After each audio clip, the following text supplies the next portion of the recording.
ശനിയാഴ്ച മധ്യാഹ്നം ദവേ ഡൗൺ സൈഡിലുള്ള ഗോൾഫ് കോർട്ടിലേക്ക് ചെന്നു. ഗോൾഫ് കളിക്കുമ്പോഴൊക്കെ അയാളുടെ മനസ്സ് മോഷണത്തിനിട്ടിരിക്കുന്ന പ്ലാനിൽ തന്നെ ചുറ്റിപ്പറ്റി നിന്നു. ഗോൾഫിനെ കുറിച്ച് അയാൾ ഓർത്തതേയില്ല. പന്തിനരികെ ചെന്ന് അതടിച്ചു. ഉദ്ദേശിച്ചെടുത്ത പന്ത് എത്തിയോ അതോ വളഞ്ഞിട്ടാണോ പോയത് എന്നീ വക കാര്യങ്ങളെ പറ്റിയൊന്നും അയാൾ ഓർത്തില്ല. ഇതേ രീതി ആയിരിക്കരുത് താൻ അപഹരിക്കാനിരിക്കുന്ന പണത്തിന്റെ കാര്യത്തിലും എന്നയാൾ തീർച്ചയാക്കി. കുഴപ്പമൊന്നും സംഭവിക്കില്ലെന്ന് മനസ്സിൽ കരുതി അതിലിറങ്ങി പ്രവർത്തിക്കുക. ആ ഒരാശയവുമായി അയാൾ താമസിച്ച സ്ഥലത്തേക്ക് മടങ്ങി. അതേപ്പറ്റി മിസ്സിസ് ലോറിങ്ങിനോട് പറയണമെന്ന് അയാളുടെ ഉള്ളം കൊതിച്ചു. എന്നാൽ അവിടെ എത്തിയപ്പോൾ അവൾ അവിടെയില്ലെന്ന് മനസ്സിലായി. അതിനാൽ തന്റെ മുറിയിൽ കയറി ഡ്രസ്സ് മാറി കുളിച്ചു. 6 മണിക്ക് ടെലിവിഷൻ പ്രോഗ്രാം ആരംഭിച്ചു. 6:30 ആയപ്പോൾ എസ്റ്റേറ്റ് വാഗൺ താഴെ വന്നെത്തിയ ശബ്ദം കേട്ടു. ഇനി മിസ്സിസ് ലോറിങ്ങിന് 3 മണിക്കൂറോളം ഡിന്നർ തയ്യാറാക്കുന്ന ജോലിയിൽ ഏർപ്പെടേണ്ടിയിരിക്കുന്നു. അപ്പോൾ അവളോട് സംസാരിക്കാൻ ശ്രമിക്കുന്നത് വെറുതെയാണെന്ന് തോന്നിയതിൽ അയാൾ താഴേക്ക് ചെന്നു. വഴിയിൽ മിസ്സിസ് ലോറിങ്ങിനെ കണ്ടുമുട്ടി. അവർ പരസ്പരം നോക്കി. ഗോൾഫ് കളിച്ചോ? അവൾ ചോദിച്ചു. 1 റൗണ്ട് കളിച്ചു. വലിയ മോശമില്ല. അവളെ തന്നെ ഉറ്റുനോക്കിക്കൊണ്ട് അയാൾ പറഞ്ഞു. എനിക്കൊരു പുതിയ ആശയം കിട്ടിയിരിക്കുകയാണ്. നമുക്കിന്ന് രാത്രി അതേപ്പറ്റി സംസാരിക്കാം. അവൾ ശിരസിളക്കി സമ്മതിച്ചു. 10 മണിക്കാക്കാം. എന്താ? വീണ്ടും അവൾ ശിരസിളക്കി. അയാൾ താഴെ ലൗഞ്ചിലേക്ക് ചെന്നു. ആലീസ് അവിടെ ഇരുന്നു കൊണ്ട് ഒരു ബ്ലൗസിന് ബട്ടൺ പിടിപ്പിക്കുകയായിരുന്നു. മറ്റേ 2 പേരും അടുത്ത മുറിയിൽ ഇരുന്നു കൊണ്ട് ടെലിവിഷൻ പ്രോഗ്രാം കാണുകയായിരുന്നു. ദവേ ഒരു കസേരയിൽ ചെന്നിരുന്നു. ആലീസ് അയാളെ നോക്കിയപ്പോൾ അയാൾ തന്റെ സ്വതസിദ്ധമായ മന്ദഹാസത്തോടെ അവളെയും നോക്കി. അവൾ പെട്ടെന്ന് നോട്ടം മറ്റൊരു ദിശയിലേക്ക് തിരിച്ചു. ഹോ, ഞാൻ വല്ലാതെ തളർന്നു. ഇന്ന് പകൽ മുഴുവനും ഞാൻ ഗോൾഫ് കളിക്കുകയായിരുന്നു. നീ എന്തായിരുന്നു ചെയ്തുകൊണ്ടിരുന്നത്? ഓ, ഒന്നുമില്ല, വെറുതെ തുന്നിക്കൊണ്ടിരുന്നു. ഈ സ്ഥലത്ത് ഇങ്ങനെ താമസിക്കുന്നതിൽ നിനക്ക് മടുപ്പ് തോന്നുന്നില്ലേ? ഇല്ലില്ല, ഞാനിവിടെ വാസ്തവത്തിൽ ഇഷ്ടപ്പെടുന്നു. നീ എപ്പോഴെങ്കിലും ഡാൻസ് ക്ലബിലേക്ക് പോയിട്ടുണ്ടോ? അവളുടെ മുഖത്ത് രക്തം ഇരച്ചു കയറി. ഇല്ല, എനിക്ക് ഡാൻസ് ചെയ്യുന്നത് ഇഷ്ടമല്ല. പക്ഷെ അത് പാടില്ല, നീ ചെറുപ്പമാണ്. നിനക്കെന്താ കൂട്ടുകാരായി ആരുമില്ലേ? ഇല്ല, എനിക്കങ്ങനെ ഒരു കൂട്ടുമില്ല. ഏതായാലും അക്കാര്യത്തിൽ വളരെയൊന്ന് താല്പര്യം കാണിച്ച് സംസാരിക്കുന്നത് ശരിയല്ലെന്ന് തോന്നിയതിനാൽ അയാൾ വിഷയം മാറ്റി. മറ്റെന്തൊക്കെയോ കാര്യങ്ങളെപ്പറ്റി അവർ സംസാരിച്ചുകൊണ്ടിരുന്നു. അതിനിടയിൽ മിസ് പിയേഴ്സണും മേജർ ഹാർഡിയും ടെലിവിഷൻ പ്രോഗ്രാം കഴിഞ്ഞ് അങ്ങോട്ട് വന്നു. ഡിന്നറിന് ശേഷം അവർ എല്ലാവരും ചേർന്ന് വീണ്ടും ടെലിവിഷൻ പ്രോഗ്രാം കാണാൻ ചെന്നു. 1-2 എഴുത്തുകൾ എഴുതാനുണ്ടെന്ന് പറഞ്ഞ് ദവേ അവരോട് വിട ചോദിച്ച് അയാളുടെ മുറിയിലേക്ക് മടങ്ങി. മെത്തയിൽ മലർന്നു കിടന്നുകൊണ്ട് ഒരു സിഗരറ്റ് വലിച്ച് തുന്നുന്നതിനിടയിൽ ഗോൾഫ് കളി സമയത്ത് മനസ്സിലുദിച്ച ആശയത്തെപ്പറ്റി ഒരു തവണ കൂടി അയാൾ ഓർത്തു നോക്കി. തീർച്ചയായും ആ രീതിയിൽ പ്രവർത്തിച്ചാൽ അത് പരാജയമടയില്ലെന്ന് അയാൾ ഉറപ്പുവരുത്തി. അപ്പോൾ അടുത്ത മുറിയുടെ കതക് തുറക്കപ്പെടുകയും മിസ്സിസ് ലോറിങ് മുറിയിലേക്ക് കയറി വരികയും ചെയ്തു. അവൾ വന്നൊരു കസേരയിലിരുന്നു. ആ, എന്താ, ഏതോ ഒരാശയം കിട്ടിയെന്ന് പറഞ്ഞത്? അവൾ ചോദിച്ചു. നാം സ്വന്തമാക്കണമെന്ന് ഉദ്ദേശിച്ച പണം ആലീസും അവളുടെ കൂട്ടുകാരനും ചേർന്ന് മോഷണം ചെയ്യാൻ ഉദ്ദേശിക്കുന്നുണ്ടെന്ന് ഞാൻ പറഞ്ഞാൽ നീ വിശ്വസിക്കുമോ? ലോറിങ് അത് കേട്ട് ഞെട്ടി. മനസ്സിലായില്ല, എന്താ പറഞ്ഞത്? ആ പണം മോഷണം പോയാൽ അത് അകത്തുള്ളവരുടെ ജോലിയാണെന്ന് ഫെഡറൽ ഏജന്റുമാർ ഊഹിക്കുമെന്നും അതിന്റെ പേരിൽ നോട്ടപ്പുള്ളികളാവുന്നത് ഒന്നുകിൽ ഞാനോ അല്ലെങ്കിൽ ആലിസോ ആയിരിക്കുമെന്നും അറിയാമല്ലോ. അവർ ഒരു സ്ത്രീ എന്ന കാരണത്താൽ അവളെ ഒഴിച്ചു നിർത്തിയാൽ സംശയം പിന്നെ എന്റെ പേരിലായിരിക്കുമെന്നത് നിശ്ചയമാണ്. ലോറിങ് അത് കേട്ട് അക്ഷമയായി. ആലീസ് അങ്ങനെ ചെയ്യില്ല, മിസ്സിസ് ലോറിങ് പറഞ്ഞു. ശരിയാണ്, എന്നാൽ അവളുടെ കാമുകന്റെ നിർദ്ദേശപ്രകാരം ആ രീതിയിൽ പ്രവർത്തിക്കാൻ അവൾ തയ്യാറാകുന്നു. ഇലക്ട്രോണിക് കണ്ണിന്റെയും മറ്റും കാര്യങ്ങൾ അവൾ ആ മനുഷ്യന് പറഞ്ഞു കൊടുക്കുന്നു. തീർച്ചയായും അപ്പോൾ ഫെഡറൽ ഏജന്റുമാർ സംശയിക്കുന്നത് അവളെ ആയിരിക്കും. പക്ഷേ താങ്കൾ പറയും പോലെ അവൾക്ക് കാമുകനായി ആരുമില്ല. അങ്ങനെ ഒരു കാമുകനുമായി കൂട്ടുചേരുന്ന തരക്കാരിയല്ല അവൾ. അറിയാം, എന്നാൽ അങ്ങനെ ഒരു കാമുകൻ അവൾക്കുണ്ടാവാൻ പോവുകയാണ്. ഇങ്ങനെ തെളിച്ചു പറയൂ. ഞാൻ എൻ്റെ ആശയമാണ് പറയാൻ പോകുന്നത്. ഇതേക്കുറിച്ച് ഓർക്കും തോറും ഉദ്ദേശിച്ച രീതിയിൽ തന്നെ അത് പ്രാവർത്തികമാക്കാൻ വിഷമമില്ലെന്ന് ഇപ്പോൾ എനിക്ക് ഉറപ്പായി തുടങ്ങിയിരിക്കുന്നു. ഈ മോഷണത്തിന് കാരണക്കാരി ആലിസാണ്. മിസ്റ്റർ ലാംബിന് അസുഖം പിടിപെട്ടപ്പോൾ വോൾട്ടിന്റെ 2 താക്കോലുകളും ആലീസിന്റെ വശമുണ്ടായിരുന്നെന്ന കാര്യം മറക്കരുത്. അതുകൊണ്ട് ഞാൻ ഇങ്ങോട്ട് വരുന്നതിന് മുമ്പേ എനിക്ക് തന്ന താക്കോലിന്റെ ഒരു തനി പകർപ്പ് ഉണ്ടാക്കാൻ അവൾക്ക് വളരെയൊന്നും പ്രയാസം നേരിട്ടില്ല. ആ താക്കോലിന്റെ അടയാളം പതിച്ചെടുക്കാൻ അവൾക്ക് ആവശ്യം ഒരു കഷ്ണം സോപ്പ് മാത്രമാണ്. ആ അടയാളം പതിച്ചെടുത്ത സോപ്പ് കഷ്ണം അവൾ അവളുടെ കാമുകനെ ഏൽപ്പിക്കുന്നു. അയാൾ അപ്രകാരം ഒരു താക്കോൽ ഉണ്ടാക്കുന്നു. ഇലക്ട്രോണിക് കണ്ണിനെ കുറിച്ച് അവൾ അയാളെ പറഞ്ഞു മനസ്സിലാക്കി കൊടുക്കുന്നു. അത് കേട്ട് കഴിഞ്ഞ ശേഷം അയാൾക്ക് ചെയ്യേണ്ടത് ഇത്ര മാത്രമാണ്: എല്ലാ ബൾബുകളും അഴിച്ചെടുത്ത് ലൈറ്റ് സ്വിച്ചുകൾ ഓൺ ചെയ്യുക. അപ്പോൾ ഇലക്ട്രോണിക് കണ്ണിന്റെ പ്രവർത്തനം നിലയ്ക്കുകയും ചെയ്യും. പക്ഷേ ആലീസിന് കാമുകനില്ലല്ലോ, പിന്നെ ഇതെങ്ങനെ നടപ്പിൽ വരുത്താനാണ്? അതിനൊക്കെ വഴിയുണ്ട്. എന്താണ് അത്? ചെറിയൊരു തന്ത്രമാണ് എന്ന് പറഞ്ഞുകൊണ്ട് ദവേ മെത്തയിൽ നിന്ന് എഴുന്നേറ്റ് വാർഡ്രോബ് തുറന്ന് ഒരു കുപ്പി വിസ്കിയുമായി തിരിച്ചു വന്നു. നീ കുടിക്കില്ലല്ലോ? ഞാൻ പറഞ്ഞില്ലേ, ഞാൻ മദ്യം കുടിക്കാറില്ല. എന്താണ് തന്ത്രം? കേൾക്കട്ടെ. ദവേ മദ്യം ഗ്ലാസ്സിൽ പകർന്ന ശേഷം മെത്തയിലിരുന്നു. തനിക്കൊരു കാമുകനുണ്ടെന്ന കാര്യം ആലീസ് അറിയാൻ പോകുന്നില്ല. പക്ഷേ ഉണ്ടെന്നത് ഒരു സങ്കല്പം മാത്രമാണ്. പണം അപഹരിക്കപ്പെട്ടു കഴിഞ്ഞാൽ ആ കാമുകന്റെ കാര്യം ഫെഡറൽ എഞ്ചിനീയർമാരുടെ ശ്രദ്ധയിൽപ്പെടുന്നു. ലോറിങ്ങിന് ഇപ്പോൾ ആ ആശയത്തിൽ താല്പര്യം തോന്നി. തെളിച്ചു പറയൂ, കേൾക്കട്ടെ. ഇക്കാര്യം രണ്ടുപേരെ മാത്രമേ നാം ധരിപ്പിക്കേണ്ടതുള്ളൂ. അവരാണ് മേജർ ഹാർഡിയും മിസ് പിയേഴ്സണും. പോലീസ് അവരെ ചോദ്യം ചെയ്യും. അവരക്കാര്യം സമ്മതിക്കുകയും ചെയ്യും. അവരെപ്പോലെ തന്നെ ആ കാമുകനെ നാമും കാണും. അവനതിൽ ഇടപെടാതിരിക്കാൻ വഴിയില്ലെന്ന് നാം പോലീസിനോട് പറയുമെങ്കിലും മേജർ ഹാർഡിയും മിസ് പിയേഴ്സണും അയാളത് ചെയ്യാൻ ഇടയുണ്ടെന്ന് തീർത്തു പറയും. അങ്ങനെ തീർത്തു പറയാൻ മാത്രം അവർ വിഡ്ഢികളൊന്നുമല്ല. എനിക്കറിയാം. ഇത്ര എളുപ്പമാണ് എന്നല്ല ഞാൻ പറഞ്ഞു വരുന്നത്. പക്ഷേ ശരിയാം വിധം കൈകാര്യം ചെയ്താൽ അതിന് പ്രയാസമില്ലെന്ന് ഞാൻ പറയും. അതെങ്ങനെ സാധിക്കുമെന്നതിനെ പറ്റി ഇപ്പോഴും എനിക്കൊരു രൂപവുമില്ല. നമുക്കിതിന് വേണ്ടത്ര സമയമുണ്ട്. ദവേ ഒരു കവിൾ മദ്യമിറക്കി ഗ്ലാസ് മേശപ്പുറത്ത് വെച്ച് ഒരു സിഗരറ്റ് എടുത്ത് കത്തിച്ചു. മിസ്റ്റർ ലാമ്പിന് പകരം ബാങ്കിന്റെ ഇൻചാർജ് ഞാനാണ്. ഇനിയും അടുത്ത കാലത്തൊന്നും മിസ്റ്റർ ലാമ്പിന്റെ അസുഖം മാറി അയാൾ തിരിച്ചു വരാൻ പോകുന്നുമില്ല. അതുകൊണ്ടാണ് നമുക്ക് വേണ്ടത്ര സമയം കിട്ടാൻ പോകണമെന്ന് ഞാൻ പറഞ്ഞത്. ആദ്യം നമുക്കൊരു കാമുകനെ സൃഷ്ടിക്കണം. മിസ് പിയേഴ്സിനെ കണ്ട് ആലീസിന് ഒരു കാമുകനുണ്ടെന്ന കാര്യത്തെപ്പറ്റി നീ എന്തെങ്കിലും ചെറിയ തോതിൽ അറിയിക്കണം. അയാളോടൊത്ത് അവൾ പുറത്തേക്ക് ഇറങ്ങി പോകുന്നത് നീ കണ്ടതായിട്ടാണ് അവരെ അറിയിക്കേണ്ടത്. അക്കാര്യം പിന്നീട് മിസ് പിയേഴ്സൺ മേജർ ഹാർഡിയെ അറിയിക്കും. എന്നാൽ ഇതേപ്പറ്റി ആലീസിനോട് യാതൊരു കാരണവശാലും സംസാരിച്ചു പോകരുതെന്ന് നീ മിസ് പിയേഴ്സനെ പ്രത്യേകം അറിയിക്കണം. അതെങ്ങനെ പറഞ്ഞ് ഫലിപ്പിക്കണം എന്നതിനെ പറ്റി നീ തന്നെ ആലോചിച്ച് കണ്ടുപിടിക്കൂ. അതിനവൾ പുറത്തെവിടെയും പോകാറില്ലല്ലോ. കാമുകനുണ്ടെങ്കിൽ അയാളെ സന്ധിക്കാൻ അവൾ പോകേണ്ടതല്ലേ? ഞാൻ അതും കണക്കിലെടുക്കാതിരുന്നിട്ടില്ല, ദവേ പറഞ്ഞു. ഇത്തരം കാര്യങ്ങൾ ഞാൻ എത്രമാത്രം ഗൗരവപൂർവ്വം ആലോചിച്ചിരിക്കുന്നുവെന്ന് കേട്ടാൽ നീ അത്ഭുതപ്പെട്ടു പോകും. ഇനിയും കുറച്ച് ദിവസങ്ങൾക്കകം ആലീസ് ടെലിവിഷൻ കാണുന്നത് നിർത്തും. ഒരു ബാങ്ക് പരീക്ഷയ്ക്ക് അവൾ തയ്യാറെടുക്കാൻ പോവുകയാണ്. അതിന്റെ പഠനത്തിന് വേണ്ടി ആഴ്ചയിൽ 5 രാത്രികൾ അവൾ മുറിയിൽ അടങ്ങിയിരിക്കും.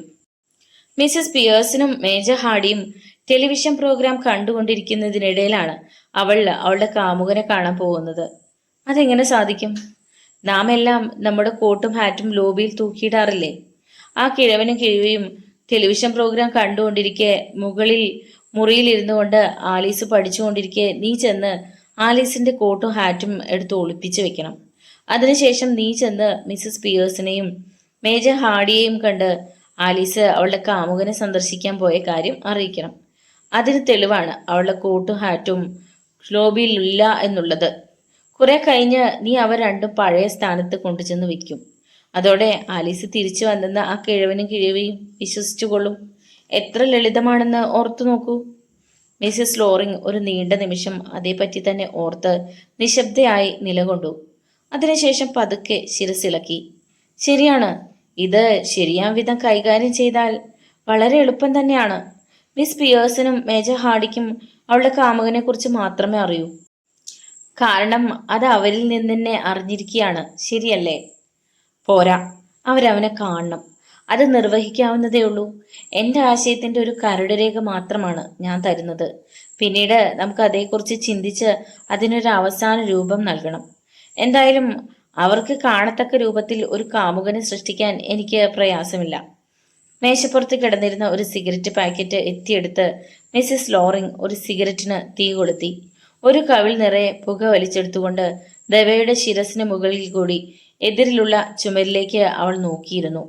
അവളുടെ മനസ്സിൽ നടക്കുന്ന പോരാട്ടത്തെപ്പറ്റി ദവയെ ഏതാണ്ട് ഊഹിച്ചറിഞ്ഞു. ഇങ്ങനെയൊക്കെ പറഞ്ഞ് എന്നെ വിഡ്ഢിയാക്കാമെന്ന് താങ്കൾ കരുതിയോ? ഇല്ലാത്തൊരു കാമുകനെ നമുക്ക് ഉണ്ടാക്കാൻ കഴിയും. ആ കാമുകനെ നിയോഗിച്ച് ബാങ്കിൽ നിന്നും പണം എടുപ്പിച്ചത് ആലീസാണെന്ന കുറ്റം അവളിൽ ചുമത്താൻ നമുക്ക് കഴിയും. പോലീസ് ഇത് വിശ്വസിച്ചേക്കുമെന്നും എനിക്ക് മനസ്സിലാക്കാം. പക്ഷെ ആലീസിന് എന്ത് സംഭവിക്കുന്നു? കുറ്റം നാം അവളിൽ ചുമത്താൻ പോവുകയാണെങ്കിൽ അവളെ എങ്ങോട്ടെങ്കിലും പറഞ്ഞയക്കുന്നത് എങ്ങനെ? അഥവാ അങ്ങനെ അയച്ചാൽ തന്നെ എത്ര ദിവസം വരെ? പോലീസ് അവളെ കണ്ട് അന്വേഷണം ആരംഭിച്ചു കഴിഞ്ഞാൽ അവൾക്കും ഈ കൊള്ളയ്ക്കും തമ്മിലൊരു ബന്ധവുമില്ലെന്നും അവൾക്കൊരു കാമുകനുണ്ടെന്ന് പറഞ്ഞത് വെറുമൊരു കെട്ടുകഥ മാത്രമാണെന്ന് പോലീസ് മനസ്സിലാക്കാൻ പിന്നെ അല്പം പോലും സമയമെടുക്കില്ല. ദവേ സിഗരറ്റ് ചാരം ആഷ്ട്രയിൽ തട്ടി അകലേക്ക് നോക്കി. അവരവളെ പിടികൂടുകയില്ല. ഇതിന്റെ പിന്നിലെ രഹസ്യം അതാണ്. അവർക്കൊരു പക്ഷേ അവളെ കാണാൻ കഴിഞ്ഞെന്ന് വരും, പക്ഷേ പിടികൂടാനൊക്കില്ല. മിസ്സിസ് ലോറിംഗ് തോളിൽ നിന്ന് മുമ്പോട്ട് ഊർന്നു വീണ മുടി രണ്ട് കൈകൾ കൊണ്ടും മാതിയൊതുക്കി. ഈ പറച്ചിലൊക്കെ ഒന്ന് നിർത്താമോ? അവളെ അവർ കണ്ടെത്തുകയാണെങ്കിൽ അവളെ പോലീസ് സ്റ്റേഷനിലേക്ക് കൊണ്ടുപോകും. പിന്നീടത്തെ സ്ഥിതി ഞാൻ പറയണോ? അതിന്റെ ആവശ്യമുണ്ടെന്ന് തോന്നുന്നില്ല. അവളെ അവർ കണ്ടെത്തുമെന്നത് ശരി തന്നെ, പക്ഷേ വല്ലതും സംസാരിക്കാനുള്ള ഒരു സ്ഥിതിവിശേഷത്തിലായിരിക്കില്ല അവളെന്ന് മാത്രം. മിസ്സിസ് ലോറിംഗ് രണ്ട് കൈകളും കാൽമുട്ടുകൾക്കിടയിൽ വെച്ച് വിരലുകൾ മടക്കുകയും മുട്ടുകളിൽ ഇടിക്കുകയും ചെയ്തു. അവളുടെ മുഖത്ത് പ്രക്ഷുബ്ധാസ്ഥ നിറഞ്ഞു നിന്നു. ആ മുഖത്തെ നിറത്തിന് തന്നെ മാറ്റമുണ്ടായതായി അയാൾക്ക് തോന്നി. ഇതെല്ലാം പണത്തിന്റെ ആവശ്യം നിനക്ക് എത്രമാത്രം ഉണ്ടെന്നുള്ളതിനെ ആശ്രയിച്ചിരിക്കും. എനിക്ക് അതിന്റെ ആവശ്യം വളരെയുണ്ട്. അതുകൊണ്ട് ഞാൻ ഉദ്ദേശിച്ചതുപോലെയൊക്കെ പ്രവർത്തിക്കാൻ തയ്യാറായിരിക്കുകയാണ്. അതിലിനി എന്നെ ആർക്കും തടുക്കാനുമാവില്ല. മിസ്സിസ് ലോറിംഗ് ദ്രുതഗതിയിൽ ശ്വാസോച്ഛ്വാസം ചെയ്യുകയായിരുന്നു. അവളുടെ മാറിടം ഉയരുകയും താഴുകയും ചെയ്തുകൊണ്ടിരുന്നു. അവൾ താൻ ഉദ്ദേശിച്ച രീതിയിൽ പ്രവർത്തിക്കാൻ തയ്യാറാകുമോ എന്ന സംശയം ആദ്യമായി അയാളിലുണ്ടായി. അവളെക്കുറിച്ചുള്ള തൻ്റെ പ്രതീക്ഷകൾ തെറ്റിപ്പോയോ എന്നയാൾ ശങ്കിച്ചു. എങ്കിൽ 2 കൊലപാതകങ്ങൾ എനിക്ക് നടത്തേണ്ടി വരും. ഒന്ന് ആലീസ്, രണ്ടാമത് മിസ്സിസ് ലോറിംഗ്. തൻ്റെ ഉദ്ദേശം താൻ നിറവേറ്റുമുള്ളത് നിശ്ചയമാണ്. അതേപ്പറ്റി അറിയാവുന്നവൾ മിസ്സിസ് ലോറിംഗ് മാത്രമാണ്. അവളെ നിശബ്ദയാക്കുക. പക്ഷേ അതിനു മുമ്പ് തന്നെ മറ്റൊരുവളെ തനിക്ക് കൂട്ടിന് കണ്ടുപിടിക്കേണ്ടിയിരിക്കുന്നു. ദവേ മനസ്സിലോർത്തു. എനിക്കല്പം മദ്യപിച്ച കൊള്ളാമെന്ന് തോന്നുന്നു. ഒരുതരം പരുക്ക സ്വരത്തിൽ അവൾ പറഞ്ഞു.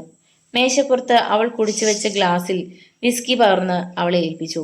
വിറകൊണ്ട കൈനീട്ടി അവൾ അത് വാങ്ങി ഒറ്റ വലിക്ക് അത് മുഴുവൻ അകത്താക്കി. ആകെ വിറകൊണ്ട ശരീരവുമായി കയ്യിൽ മുറുക്കി പിടിച്ചിരിക്കുന്ന ഗ്ലാസുമായി അവൾ കസേരയിൽ പിന്നോക്കം ചാഞ്ഞിരുന്നു. അവളുടെ കഴുത്തിന്റെ നാടികൾക്ക് മുറുക്കം അനുഭവപ്പെടുന്നതായി അയാൾക്ക് തോന്നി. മറ്റു വല്ല മാർഗവും കണ്ടുപിടിക്കുന്നതായിരിക്കും ഉത്തമമെന്ന് തോന്നുന്നു, അവൾ പറഞ്ഞു. ഓക്കെ, നിനക്ക് അങ്ങനെ തോന്നുന്നുവെങ്കിൽ അത് പരിഗണിക്കാം, അവളെ തന്നെ ശ്രദ്ധിച്ചുകൊണ്ട് ദവേ പറഞ്ഞു. എങ്കിൽ നീ തന്നെ അത് നിർദ്ദേശിക്കൂ. ഒരു കാര്യം തീർച്ചയാണ്, പണം മോഷണം പോയെന്നറിഞ്ഞാൽ അത് ബാങ്കിനകത്തുള്ളവരാരോ ചെയ്യിപ്പിച്ച വേലയാണെന്ന് കരുതപ്പെടുമെന്ന് തീർച്ചയാണ്.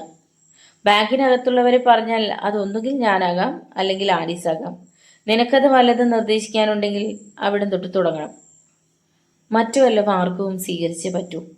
അവളുടെ കവിളിൽ അത് പറഞ്ഞപ്പോൾ 2 ചുവന്ന പൊട്ടുകൾ പോലെയുള്ള ചുഴികൾ കാണപ്പെട്ടു. മേശപ്പുറത്തെ വിസ്കി കുപ്പിയിൽ അവൾ തുറച്ചു നോക്കി. ദവ എഴുന്നേറ്റ് ആ കുപ്പിയുടെ കോർക്ക് തുറന്ന് അല്പം കൂടി മദ്യം അവളുടെ ഗ്ലാസ്സിലേക്ക് പകർന്നു കൊടുത്തു.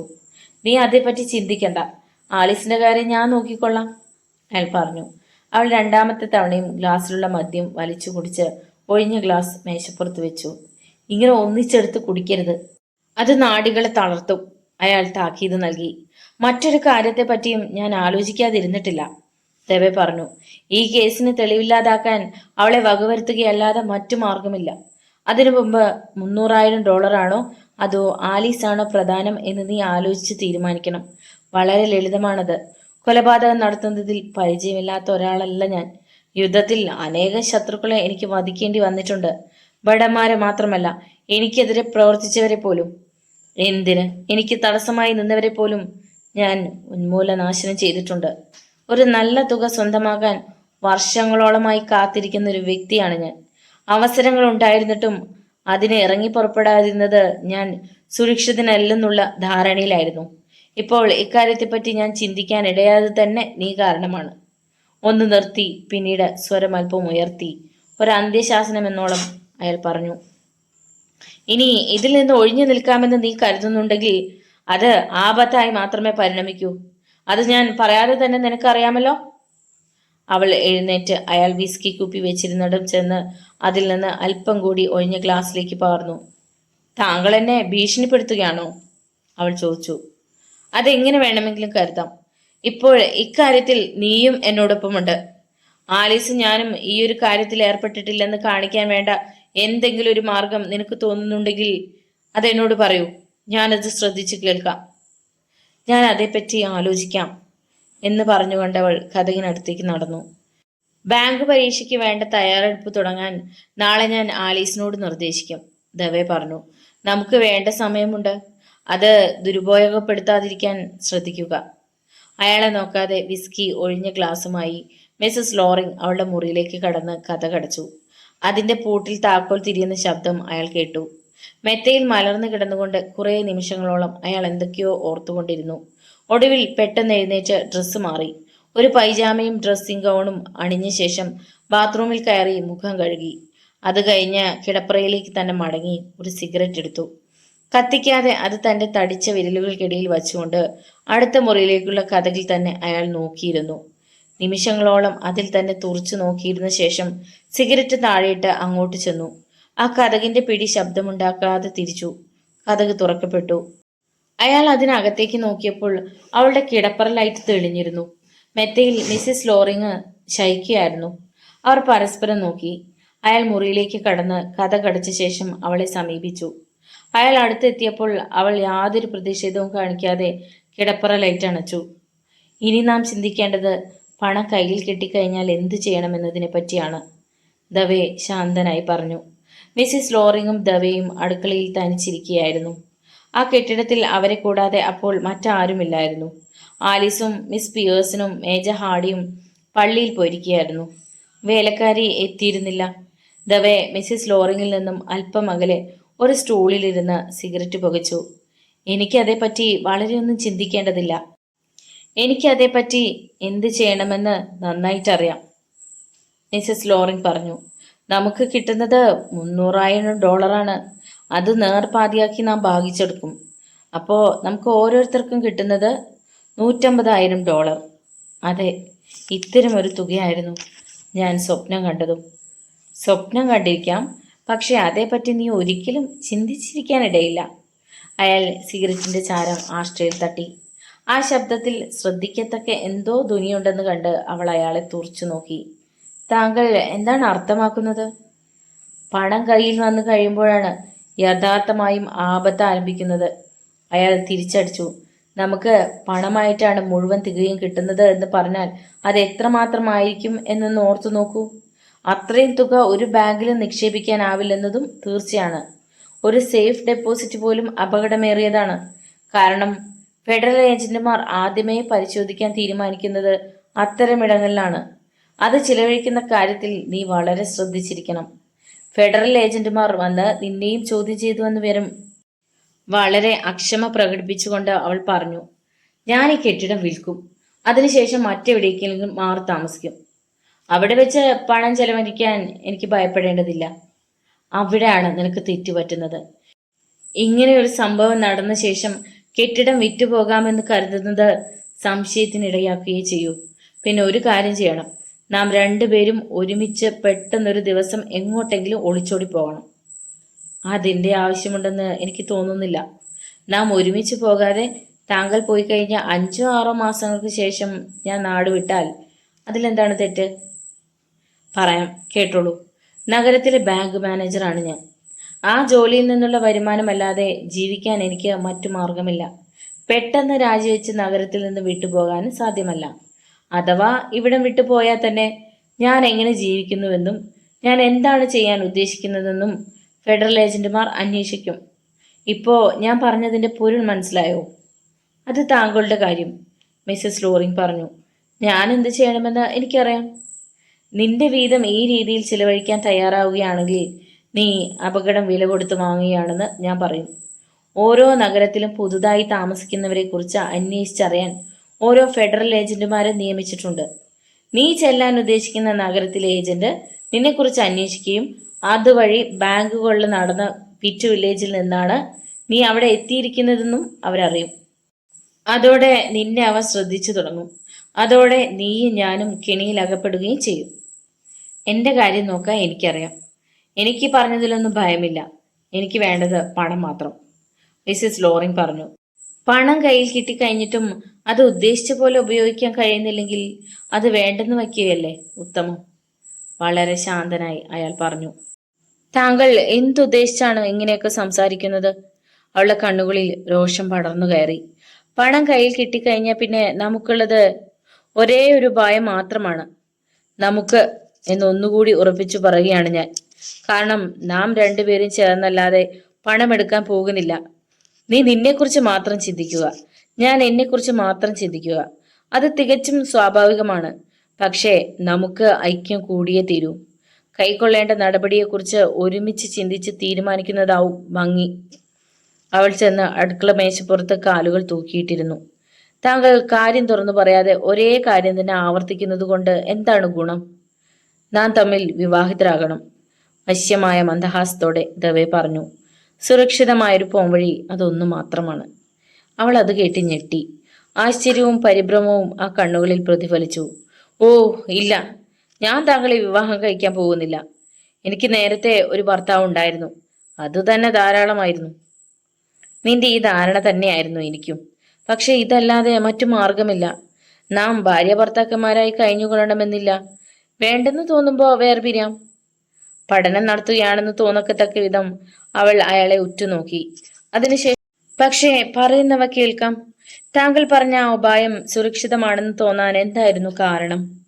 നിന്റെ ലോഡ്ജിൽ ഞാൻ താമസമാക്കി. അവിടെ വെച്ച് നാം പ്രേമത്തിലായി. നിന്നെ ഭാര്യയാക്കി കിട്ടാൻ ഞാൻ ആശിച്ചു. ലോകത്തിൽ എവിടെയും നടക്കാവുന്ന ഒരു സംഭവം മാത്രമാണിത്. നമ്മുടെ നീക്കങ്ങൾ സ്വാഭാവികമായ രീതിയിലാണെന്ന് പരക്കെ തോന്നണം. നമ്മുടെ ഓരോ കാൽവെപ്പിലും അളന്ന് തിട്ടപ്പെടുത്താൻ പലരുണ്ടെന്ന യാഥാർത്ഥ്യം നാം മനസ്സിലാക്കിയിരിക്കണം. വിവാഹം കഴിഞ്ഞാൽ ഈ ലോഡ്ജ് വിൽക്കുന്നതും ബാങ്ക് ജോലി ഉപേക്ഷിക്കുന്നതും സ്വാഭാവികമാണെന്ന് മാത്രമേ ആരും കണക്കാക്കുകയുള്ളൂ. പിറ്റ്സ്വില്ലയിൽ നാം സ്വപ്നം കാണുന്ന ഒരു ഭാവിയില്ലെന്ന് നമുക്ക് പറയണം. അതാണ് സത്യവും. കയ്യിലുള്ള പണം കൊണ്ട് തെക്കൻ നഗരങ്ങളിൽ എവിടെയെങ്കിലും ചെന്ന് ഒരു ലോഡ്ജ് വിലയ്ക്ക് വാങ്ങി നാം രണ്ടുപേരും ചേർന്നത് നടത്തും. നാം ഇവിടം വിട്ടതിന് അത് തികച്ചും ന്യായീകരണമാവും. ശരി, അവൾ സമ്മതിച്ചു. നാം മറ്റൊരു ലോഡ്ജ് വിലക്കെടുക്കണമെന്നാണോ താങ്കൾ പറഞ്ഞു വരുന്നത്? ഈ പണം ഇനിയും അത്തരം ഒരു ബിസിനസ് വേണ്ടി ചെലവഴിക്കാൻ ഞാൻ ഇഷ്ടപ്പെടുന്നില്ല. മനസ്സിലായല്ലോ? ദവേ ശിരസിളക്കി. നാം നമ്മുടെ ആദ്യ രാത്രി കൊണ്ടാടുന്നത് ലാസ് വേഗസിലായിരിക്കും. അതിനനുയോജ്യമായ ഒരു ഇടമാണത്. അവിടെ എനിക്കറിയാവുന്ന ഒരു സുഹൃത്തുണ്ട്. അനേക വർഷങ്ങളായി ഞാൻ അയാളെ കണ്ടിട്ട്. എങ്കിലും അയാളെ വിശ്വസിക്കാം.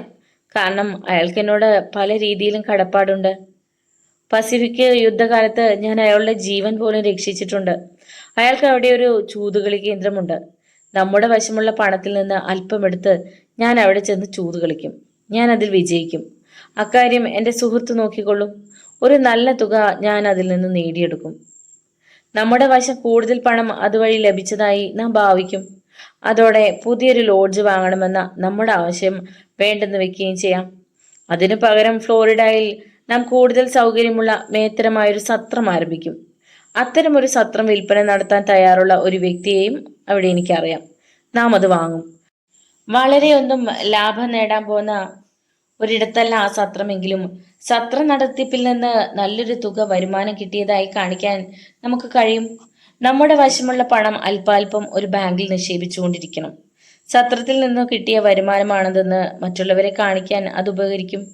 ഈ നിലയിൽ 3-4 വർഷങ്ങൾ കൊണ്ട് ബാങ്കിലുള്ള നമ്മുടെ നിക്ഷേപം ഒരു വലിയ തുകയായി മാറുന്നു. നമ്മുടെ അധ്വാനത്തിന്റെ ഫലമാണ് ആ തുകയെന്ന് കാണിക്കാൻ പിന്നെ പ്രയാസമില്ല. പിന്നീട് നമുക്ക് നമ്മുടെ വിഹിതവുമായി വേണമെങ്കിൽ വേർപിരിയാം. 3-4 വർഷങ്ങളുടെ കാര്യമാണോ താങ്കൾ പറഞ്ഞത്? ആ ശബ്ദം ആശങ്ക ദ്യോതിപ്പിക്കുന്ന രീതിയിലായിരുന്നു. അതെ, എൻ്റെ വിഹിതം ചെലവഴിക്കാൻ അത്രയും നീണ്ട കാലം ഞാൻ കാത്തിരിക്കണമെന്ന് പറഞ്ഞാൽ അതിന് തയ്യാറല്ലെങ്കിൽ ദവെ ഇടയിൽ കയറി പറഞ്ഞു. ഈ തൊഴിൽ വേണ്ടെന്ന് വെക്കുകയായിരിക്കും ഉത്തമം. $300,000 ഒരു കളിയാണിത്.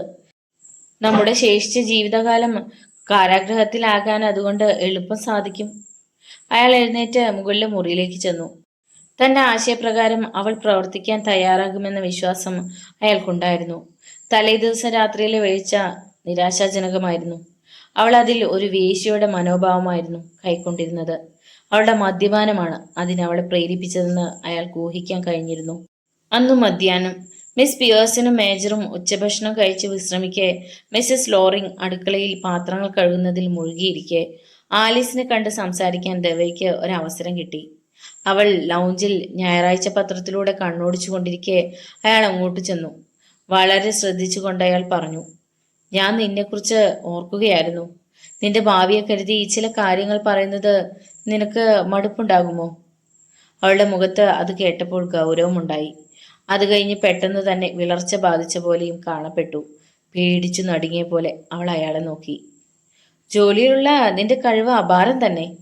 ദവേ കാര്യത്തിന് തുടക്കമിട്ടു.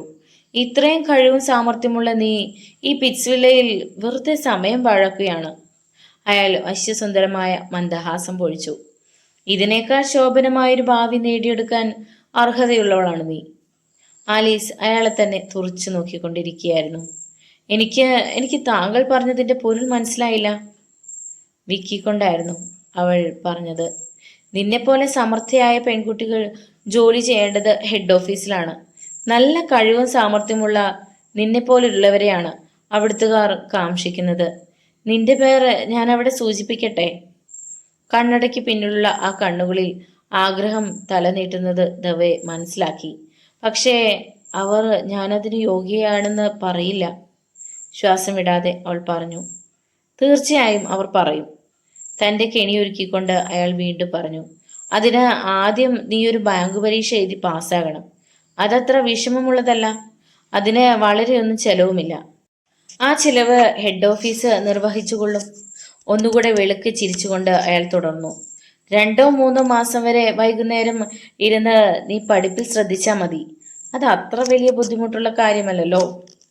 ഓ, എങ്കിൽ അതൊരു ബുദ്ധിമുട്ടായി എനിക്ക് ഒരിക്കലും തോന്നുകയില്ല. ഓക്കെ, എങ്കിൽ അക്കാര്യം എനിക്ക് വിട്ടുതരിക. നിനക്ക് ടെലിവിഷൻ പ്രോഗ്രാം കാണുന്നത് നിർത്തേണ്ടി വരും. അതിന് പ്രയാസമില്ലല്ലോ. ഇല്ലെന്നർത്ഥത്തിൽ അവൾ ശിരസിളക്കി. സാൻ ഫ്രാൻസിസ്കോയിലെ ഹെഡ് ഓഫീസിൽ എനിക്ക് ജോലി ചെയ്യാൻ ഒരു സന്ദർഭം കിട്ടുമെങ്കിൽ എന്തു പറഞ്ഞാലും ചെയ്യാൻ ഞാൻ തയ്യാറാണ്. നല്ലത്, എങ്കിൽ അക്കാര്യം ഞാൻ നാളെ തന്നെ ശരിയാക്കാം എന്ന് പറഞ്ഞ് അയാൾ എഴുന്നേറ്റ് ധൃതി വയ്ക്കാതെ പുറത്തേക്ക് കടന്ന് മുകളിലേക്ക് ചെന്നു. ഇനി മിസ് പിയേഴ്സണോടും മേജർ ഹാർഡിയോടും ആലീസ് ബാങ്ക് പരീക്ഷ എഴുതാൻ പോകുന്നുണ്ടെന്ന് മാത്രമല്ല അവൾക്കൊരു കാമുകനുണ്ടെന്ന കാര്യവും മിസ്സിസ് ലോറിങ് ചെന്ന് അറിയിക്കണം. വഴിയിൽ അയാൾ ഓർത്തു.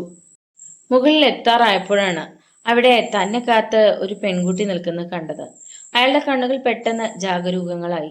അവളൊരു സുന്ദരിയായിരുന്നു. ടെന്നീസ് കളിക്കുള്ള വെള്ള ഡ്രസ്സ് അണിഞ്ഞ അവളുടെ കയ്യിൽ ഒരു ടെന്നീസ് റാക്കറ്റും ഉണ്ടായിരുന്നു. അയാളുടെ കണ്ണുകൾ അവളുടെ അംഗങ്ങളിൽ ഒരു ഓട്ടപ്രദക്ഷിണം നടത്തി. ഐ ആം സോറി, ഞാൻ നിന്നെ കണ്ടിരുന്നില്ല. തൻ്റെ വശ്യസുന്ദരമായ ചിരിയോടെ ദവെ പറഞ്ഞു. നീ മിസ്സിസ് ലോറിങ്ങിന്റെ മകളല്ലേ? അതെ, താങ്കളാണ് മിസ് ദവെ എന്ന് ഞാൻ വിശ്വസിക്കുന്നു. താങ്കൾ ഇവിടെ താമസിക്കുന്ന വിവരം അമ്മ പറഞ്ഞു എന്ന് പറഞ്ഞവൾ മന്ദഹസിച്ചു. ആ മന്ദഹാസം അയാളെ വികാരാധീനനാക്കി. എന്താ, കായിക വിനോദത്തിന് ഇറങ്ങിയിരിക്കുകയാണോ? അയാളെ കടന്നു പോകാൻ ഭാവിച്ച ആ പെൺകുട്ടിയെ നോക്കി ദവെ മന്ദഹാസത്തോട് ചോദിച്ചു. അതെ, എനിക്കതിന് വളരെയൊന്നും അവസരം കിട്ടാറില്ല. ഞായറാഴ്ച ദിവസങ്ങളിൽ ചിലപ്പോഴും അവസരം കിട്ടും. അത് വിനിയോഗിക്കുന്നു എന്ന് മാത്രം. നീ രാത്രി വരെ ജോലി ചെയ്യാറുണ്ടെന്ന് ഞാൻ അറിഞ്ഞു. അതായിരിക്കണം ഇതിനു മുമ്പേ നമുക്ക് പരിചയപ്പെടാൻ കഴിയാതെ പോയത്. അവൾ അത്ര വേഗം പോകുന്നത് ഇഷ്ടമില്ലാത്തതിനാൽ അയാൾ പറഞ്ഞു. അവളുടെ യൗവനത്തിളപ്പ് കണ്ടുകൊണ്ടിരിക്കാൻ അയാളുടെ ഉള്ളം കുതിച്ചു. ദാറ്റ്സ് റൈറ്റ് എന്ന് പറഞ്ഞ് കയ്യിലെ റാക്കറ്റ് വീശി വിട ചോദിച്ചുകൊണ്ട് അവൾ താഴേക്ക് പോയി. അവൾ കണ്ണിൽ നിന്ന് മറഞ്ഞു കഴിഞ്ഞപ്പോൾ എന്തോ നഷ്ടപ്പെട്ട ഒരു പ്രതീതി അയാൾക്കുണ്ടായി. നിരാശയോടെ മുറിയിലേക്ക് മടങ്ങി മെത്തയിലിരുന്ന് ജനാല വഴി പുറത്തേക്ക് വെറുതെ നോക്കിയിരുന്നു. എസ്റ്റേറ്റ് വാഗണിൽ കയറി എഞ്ചിൻ സ്റ്റാർട്ട് ചെയ്യുകയായിരുന്ന മിസ് ഐറിസ് ലോറിങ്ങിന്റെ മനസ്സിലുള്ളവയെല്ലാം അറിഞ്ഞിരുന്നുവെങ്കിൽ ദവെ സന്തുഷ്ടനാകുമായിരുന്നു. മിസ് ഐറിസ് ലോറിങ് ഓർക്കുകയായിരുന്നു. അയാൾ ഒരു നല്ല മനുഷ്യൻ തന്നെ. ഒരു സിനിമാ നടന്റെ മുഖലക്ഷണമുണ്ട് അയാളുടെ നോട്ടം. തന്റെ വസ്ത്രങ്ങളുടെ അടിയിലേക്ക് തുളഞ്ഞിറങ്ങാൻ മാത്രം അതിന് തീക്ഷ്ണതയുണ്ട്. താൻ പ്രതീക്ഷിക്കുന്നത് ഇത്തരം ഒരു പുരുഷനെയാണ്. ആ ചിരി, ആ നോട്ടം, തികഞ്ഞൊരു പുരുഷൻ. കൺട്രി ക്ലബിൽ കാത്തു നിൽക്കുന്ന കെൻട്രാവേഴ്സിനെ ചെന്നവൾ സന്ധിച്ചു. 2 ടെന്നീസ് കളിച്ച ശേഷം അവൾ ഒരു മരത്തിന് താഴെ ചെന്നിരുന്നു. കെൻ, എൻ്റെ മനസ്സ് വല്ലാതെ വിഷമിക്കുകയാണ്. എൻ്റെ അമ്മ വീണ്ടും മദ്യപിച്ചു തുടങ്ങിയിരിക്കുന്നുവെന്ന് തോന്നുന്നു. നിനക്ക് അങ്ങനെ തോന്നാൻ കാരണം? വളരെ വിഷമത്തിലായിരിക്കുമ്പോൾ 2 വർഷത്തിനു മുമ്പുള്ള കാര്യമാണ് ഞാൻ പറയുന്നത്. അവരുടെ കണ്ണുകൾ കലങ്ങിയിരിക്കുന്നത് കാണാറുണ്ടായിരുന്നു. ഇപ്പോൾ അതേ കണ്ണുകൾ ഇന്ന് ഞാൻ അവരിൽ കണ്ടു. നീ ഇനി എന്താണ് ചെയ്യാൻ പോകുന്നത്? എനിക്ക് അറിഞ്ഞുകൂടാ. അവർക്ക് സംഭവിച്ചതെല്ലാം ഇനിയും ആവർത്തിച്ച് കാണാൻ ഞാൻ ആഗ്രഹിക്കുന്നില്ല. അതെല്ലാം മറ്റൊരു തവണ കൂടി നേരിടാനുള്ള ശക്തി എനിക്കില്ല. നിനക്കിതിലൊന്നും ചെയ്യാനില്ല, ട്രാവേഴ്സ് പറഞ്ഞു. നിനക്ക് വേണ്ടി അവർ പലതും ചെയ്തിട്ടുണ്ട്. നിന്റെ അമ്മയെ ഇഷ്ടപ്പെടാതിരിക്കാൻ മാത്രം ഞാൻ കാരണമൊന്നും കാണുന്നില്ല. അവർക്ക് എന്നെ ഇഷ്ടമല്ലെന്ന് മാത്രമല്ല, നമ്മുടെ വിവാഹബന്ധത്തെ അവർ എതിർക്കുകയും ചെയ്യുന്നു. എങ്കിലും അവർ നിനക്ക് വേണ്ടി ചെയ്യുന്ന കാര്യങ്ങളെക്കുറിച്ച് ഓർക്കുമ്പോൾ എനിക്ക് വളരെ ബഹുമാനം തോന്നിപ്പോവുകയാണ്. അവർക്ക് എന്തെങ്കിലും വിഷമം കാണും. അതെന്താണെന്ന് നിനക്ക് നേരിട്ട് ചോദിച്ചറിഞ്ഞാൽ എന്താണ്? അവരതൊരിക്കലും എന്നോട് തുറന്നു പറയില്ല.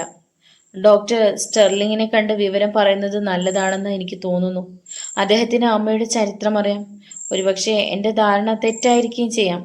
ഇന്ന് കാലത്ത് തൊട്ട് ആ ഒരൊറ്റ ചിന്ത മാത്രമായിരുന്നു എനിക്ക്. ഇപ്പോൾ അത് താങ്കളുമായി പങ്കിട്ടെന്ന് മാത്രം. അയാൾ അവളുടെ കൈക്ക് പിടിച്ചു.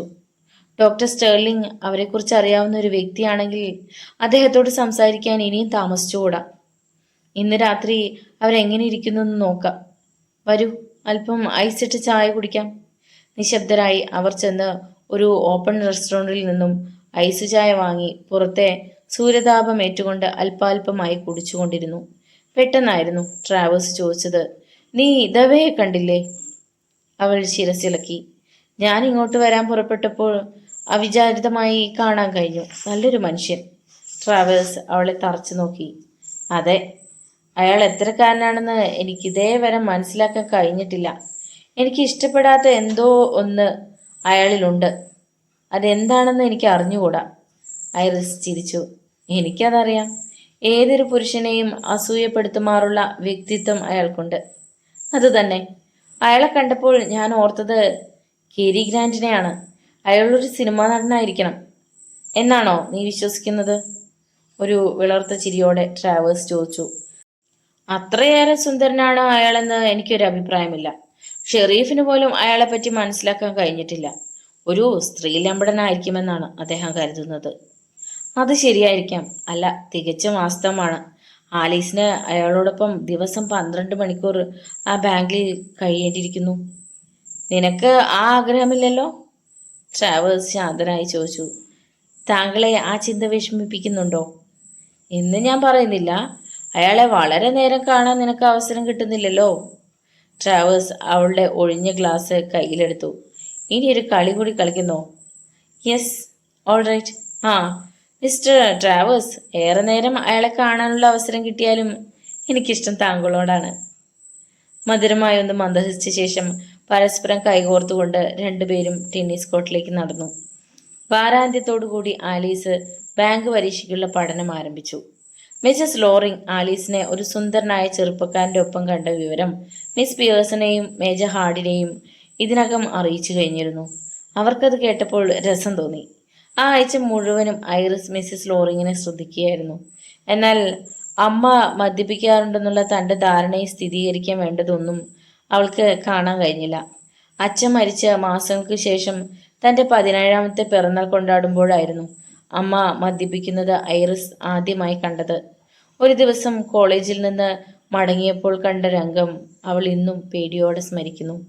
ചുവന്നു വിങ്ങിയ കണ്ണുകൾ, അലങ്കോലമായ മുടി, സംസാരിക്കാനൊക്കാത്ത നാവ്, ആകെ വികൃതമായ രീതിയിലുള്ള ആ രൂപത്തിൻ്റെ മുമ്പിൽ ഒഴിഞ്ഞു കിടക്കുന്ന വിസ്കി കുപ്പി. വല്ലതും സംസാരിക്കാനോ ഒന്ന് എഴുന്നേറ്റ് നടക്കാനോ മിസ്സിസ് ലോറിങ്ങിന് കഴിഞ്ഞിരുന്നില്ല. ഭയചകിതയായ ഐറിസ് വേഗം ഡോക്ടർ സ്റ്റെർലിങ്ങിന് ഫോൺ ചെയ്തു. അദ്ദേഹത്തിൻ്റെ സഹായത്തോടെ അവൾ അമ്മയെ മെത്തയിൽ കിടത്തി. ഭയം കൊണ്ട് നടുങ്ങുകയായിരുന്ന ഐറിസിനെ ഡോക്ടർ ആശ്വസിപ്പിക്കാൻ ശ്രമിച്ചു. ശാന്തശീലനായ ഡോക്ടറുടെ ചാതുര്യമേറിയ കരുണാർദ്രമായ വാക്കുകൾ അവൾക്ക് വളരെ ആശ്വാസമേകിയിരുന്നു. അദ്ദേഹത്തിന്റെ നിർദ്ദേശപ്രകാരം അന്ന് അമ്മയെ ഒരു സാനിറ്റേറിയത്തിൽ പ്രവേശിപ്പിച്ചു. 2 മാസങ്ങളോളം അവർ അവിടെ കിടന്നു. ടൗൺ സൈഡിലുള്ള ഒരു മൂവി ഹൗസിൽ ഐറിസിന് ക്യാഷറായി ജോലി കിട്ടി. സാനിറ്റേറിയത്തിൽ നിന്ന് സുഖം പ്രാപിച്ച് മടങ്ങിയെത്തിയ അവളുടെ അമ്മ അച്ഛൻ്റെ സമ്പാദ്യം കൊണ്ട് പിറ്റ്സ്വില്ലയിൽ ഒരു ലോഡ്ജ് ആരംഭിച്ചു. മാസങ്ങളോളം ഐറിസ് അമ്മയെ ശ്രദ്ധിച്ചു പോന്നു. എന്നാൽ ഇന്ന് വീണ്ടും അമ്മയെ അവൾക്ക് സംശയമുണ്ടായിരിക്കുകയാണ്. ആ സംശയമുണ്ടായി കഴിഞ്ഞ ശേഷം വീണ്ടും അവരെ ശ്രദ്ധിച്ചു പോന്നെങ്കിലും സംശയം ബലപ്പെടുത്താൻ പോകുന്ന ഒന്നും അവൾക്ക് കണ്ടുപിടിക്കാൻ കഴിഞ്ഞില്ല. ആലീസിന് കാമുകനുള്ള കാര്യം പരസ്യപ്പെടുത്തിയിട്ട് ഒരാഴ്ച കഴിഞ്ഞിരിക്കുന്നു. ഒരു ദിവസം വൈകുന്നേരം മിസ്സിസ് ലോറിംഗ് ദവയുടെ മുറിയിലേക്ക് ചെന്നു. അവിടെ കണ്ട കാഴ്ച അവളെ കിടിലം കൊള്ളിച്ചു. നല്ല ഉയരം തോന്നിക്കുന്ന ആരോഗ്യ ദൃഢഗാത്രനായ ഒരാൾ കോട്ടിട്ട് വിസ്താരമേറിയ ഹാറ്റണിഞ്ഞ് കണ്ണാടിയിൽ നോക്കിയിരിക്കുന്നു. ആ അപരിചിതനെ കണ്ട് അവളുടെ ഹൃദയം പിടച്ചു. കതകിനടുത്ത് നിന്നുകൊണ്ട് അവൾ ധൈര്യം അവലംബിച്ച് ചോദിച്ചു, താങ്കൾ എന്താണ് ഇവിടെ ചെയ്തുകൊണ്ടിരിക്കുന്നത്? താങ്കൾ ആരാണ്? അയാൾ തിരിഞ്ഞു നോക്കി. വശങ്ങളിൽ നീണ്ടുകിടക്കുന്ന കൃതാവും താടിമീശയും വെച്ച ആ മനുഷ്യൻ ദവയാണെന്ന് മനസ്സിലാക്കാൻ മിസ്സിസ് ലോറിങ്ങിന് പിന്നെ അധിക സമയം വേണ്ടി വന്നില്ല. ഞാൻ ജോണിയാണ്, ആലീസിന്റെ കാമുകൻ, അയാൾ പറഞ്ഞു. എന്താ, നന്നായിട്ടുണ്ടോ എന്ന് ചോദിച്ചുകൊണ്ട് അയാൾ ഹാറ്റ് എടുത്ത് മേശപ്പുറത്തിട്ട് താടിമീശകൾ എടുത്തു മാറ്റി. കോട്ടൂരി ഹാറ്റിൽ തൂക്കുന്നതിനിടയിൽ അയാൾ പറഞ്ഞു, നേർത്ത പ്രകാശത്തിൽ ആർക്കും അത്ര പെട്ടെന്നൊന്നും എന്നെ കണ്ടാൽ മനസ്സിലാവുകയില്ല. ഇനിയുള്ള ഒരു പ്രശ്നം എന്തെന്നാൽ മിസ് പിയേഴ്സനും മേജർ ഹാർഡിയും ജോണിയെ കാണുന്നത് എങ്ങനെയാണെന്നാണ്. അല്പം ഇടർച്ചയോടെ മിസ്സിസ് ലോറിംഗ് അകത്തേക്ക് കയറി ഒരു കസേരയിൽ ചെന്നിരുന്നു. മിസ്റ്റർ ജോണിക്ക് ഒരു കാർ വേണം എന്ന് പറഞ്ഞുകൊണ്ട് അയാൾ അലമാര തുറന്ന് സ്കോച്ച് കുപ്പി കയ്യിലെടുത്തു. ഓ, ഇത് കുറച്ചല്ലേ ഉള്ളൂ. എൻ്റെ കുപ്പിയിലെ മദ്യം നീയാണോ കുടിച്ചത്? അതെന്താ, ഒരു കുറ്റമാണോ? കേവലം നിസ്സാര മട്ടിൽ അവൾ തിരിച്ചു ചോദിച്ചു. നിനക്ക് ആവശ്യമാണെങ്കിൽ പുറമെ നിന്ന് വാങ്ങി കഴിച്ചൂടെ? കോപത്തോടെ അയാൾ ചോദിച്ചു. കുപ്പിയിൽ അവശേഷിച്ചിരുന്ന മദ്യം ഗ്ലാസിൽ പകർന്ന ശേഷം ഒഴിഞ്ഞ കുപ്പി അവിടെ തന്നെ ഉണ്ടായിരുന്ന ഒരു ചവറ്റുകുട്ടയിലേക്ക് എറിഞ്ഞു. ഞാൻ പറഞ്ഞത് കേട്ടല്ലോ. എനിക്ക് ഒരു കാർ വേണം. അതിന് വാടക കൊടുക്കാൻ എൻ്റെ വശം $300 മാത്രമേ ഉള്ളൂ. ബാക്കി ആവശ്യമുള്ള തുക നീ എങ്ങനെയെങ്കിലും ശരിയാക്കി തരണം. അവൾ ശിരസിളക്കി. അത് ഞാൻ തരാം. എങ്കിൽ നാളെ വൈകുന്നേരം നമുക്ക് ഡൗൺ സൈഡിൽ ചെന്ന് ഒരു സിനിമ കാണാം. അതിൽ ഒരു രഹസ്യമുണ്ടായിരിക്കില്ല. ഈ ലോഡ്ജിൽ ഒന്നിലേറെ പുതുമകൾ നടക്കുന്നുണ്ടെന്ന് ആ കിഴവനും കിഴവിയും അറിയേണ്ട കാലമായിരിക്കുന്നു. ഇക്കാര്യം നീ നിന്റെ മകളെ അറിയിച്ചോ? അവളത് കേട്ടി ഞെട്ടി. ഇല്ല. എങ്കിൽ ഇനിയും അത് താമസിപ്പിക്കേണ്ട. അവൾ അതിനൊന്നും സമാധാനം പറഞ്ഞില്ല. നീ പടം കണ്ടുകൊണ്ടിരിക്കെ ഞാൻ ജോണിയുടെ വേഷമെടുത്ത് ഒരു 2ാം തരം കാർ വാങ്ങി വരാം. നമുക്കതിന്റെ ആവശ്യം വരുന്നത് വരെ അത് ബാങ്കിന്റെ പിറകിൽ ഒരിടത്ത് പാർക്ക് ചെയ്തു വെക്കാം. ഇതൊക്കെ വളരെ സുരക്ഷിതമാണെന്ന ധാരണ താങ്കൾക്കുണ്ടോ? അയാളുടെ മുഖത്ത് ഗൗരവം തെളിച്ചു. ഇത്തരം ഒരു അവസരത്തിന് വളരെ കാലമായി ഞാൻ കാത്തിരിക്കുന്നു. ഇപ്പോൾ ആ അവസരം കൈവന്നിരിക്കുകയാണ്. അതിലേക്കായുള്ള ഓരോ കാൽവെപ്പും സുരക്ഷിതമാണെന്ന് എനിക്ക് ഉറപ്പുണ്ട്. കുറച്ച് ദിവസങ്ങൾക്ക് ശേഷം ആലീസിന്റെ കാമുകനെ ദർശിക്കാനുള്ള അവസരം കിട്ടിയത് മേജർ ഹാർഡിക്കായിരുന്നു.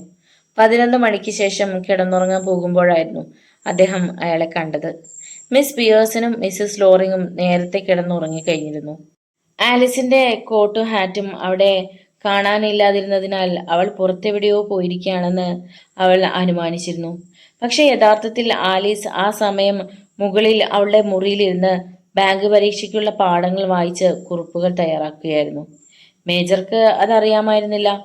ആലീസിന്റെ കോട്ടും ഹാറ്റും അണിഞ്ഞ് മിസ്സിസ് ലോറിംഗ് ലോഡ്ജിന്റെ പുറത്ത് കാത്തു നിൽക്കുന്ന ജോണിയുടെ വേഷത്തിലുള്ള ദവയുടെ സമീപത്തേക്ക് ചെന്നതും അദ്ദേഹത്തിന് അറിയാമായിരുന്നില്ല. പുറത്ത് കാർ വന്ന് നിൽക്കുന്ന ശബ്ദം കേട്ട് മേജർ ജനാലയ്ക്കിൽ ചെന്ന് ഇരുട്ടിലേക്ക് പാളി നോക്കി. കാറിൽ നിന്ന് ആലീസിന്റെ വേഷത്തിലുള്ള മിസ്സിസ് ലോറിംഗ് ഇറങ്ങുന്നത് അദ്ദേഹം കണ്ടു.